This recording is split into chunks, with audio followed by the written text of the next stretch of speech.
নমস্কার। এখন আমরা মেম্বার ট্রানজ্যাকশানেরই পরের পার্ট এন্ট্রি করব।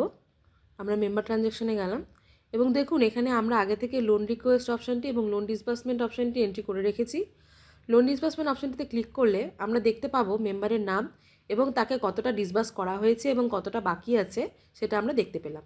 ব্যাক করে আমরা চলে আসলাম এবং আবার আমরা ওই অপশানটিতে গিয়ে সেভিংস উইথড্রল অপশানটিতে এবার আমরা কাজ করব। সেভিংস উইথড্রল অপশানটিতে ক্লিক করলাম। দেখুন এখানে সব মেম্বারদের নাম শো করছে। এবার যদি কোনো মেম্বার এখান থেকে বেরোতে চায় সেক্ষেত্রে কিন্তু আমরা সেভিংস থেকে উইথড্রল করব। ধরুন আমরা একটা মেম্বারের গায়ে এখন ক্লিক করব।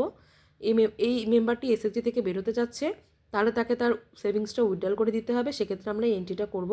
উইথড্রল অ্যামাউন্ট বসিয়ে নিলাম এবং আমরা এটা সেভ করলেই কিন্তু আমাদের মেম্বার সেভিংসটা উইথড্রল হয়ে যাবে।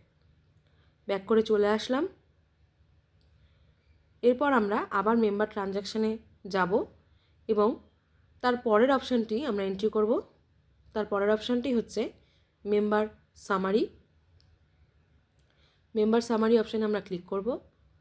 এখানে দেখুন নেম অফ মেম্বারের জায়গায় সব মেম্বারদের নাম এখানে শো করবে। আমি একটা মেম্বারের নাম নিয়ে নিলাম এবং এখানে আমরা রিসিভ ফ্রম মেম্বার এবং পেমেন্ট টু মেম্বার এই অপশানগুলি ক্লিক করলে সমস্ত সামারিগুলি দেখতে পাবো।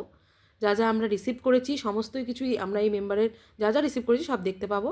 এখানে দেখুন টোটাল লোন রিপেমেন্ট কত টাকা সে করেছে সেটা আমরা দেখতে পাচ্ছি, ইন্টারেস্ট সে কত টাকা পেমেন্ট করেছে সেটাও দেখতে পাচ্ছি এবং পেনাল্টি সে 20 টাকা দিয়েছে আমরা কিন্তু সেটাও দেখতে পাচ্ছি। এবং পেমেন্ট টু মেম্বারে যেহেতু কোনো টাকা দেওয়া হয়নি সেক্ষেত্রে কিন্তু 0 দেখাচ্ছে। ব্যাক করে চলে আসলাম এবং এরপর কিন্তু আমরা এখান থেকে ট্রানজ্যাকশানটা চেক করতে পারবো। ধন্যবাদ।